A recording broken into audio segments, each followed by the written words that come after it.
Ito mga lods, tumutok yung fuse ng cigarette lighter ng IS van ko.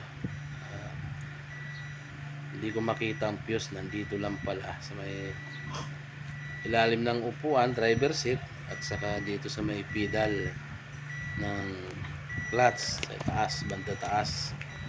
So doon mo makikita ang mga fuse pa ng ibang linya. So madali lang naman magpalit.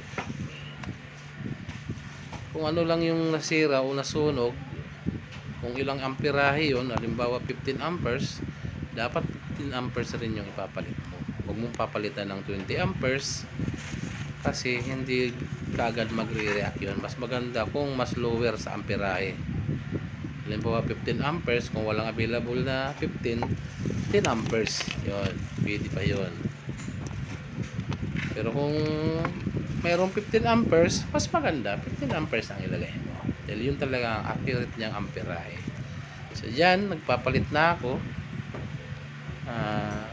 Hindi ko lang naipakita yung sunog na fuse.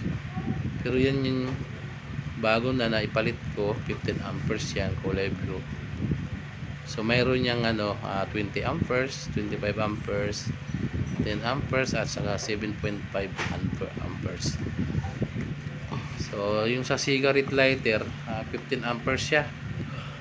So ayan, medyo nahirapan na ako magpalit. Medyo nahihilo ako pag silong sa ilalim. So ayan, napalitan ko na siya. Ayan, bumili na rin ako ng mga reserva dyan para anytime na masunugan. So meron tayong pampalit. Dapat talaga meron tayong reservang dala. Kasi kung sa mga alanganin lugar, sunugan tayo ng fuse, may hindi agad natin mapalitan. Ayun naman ay gumana naman siya. Umikot naman yung electric fan ko at dyan nakasaksak sa charger, naka-direct dun sa cigarette lighter. Diba? Ayan mga loads, madali lang magpalit, try nyo rin.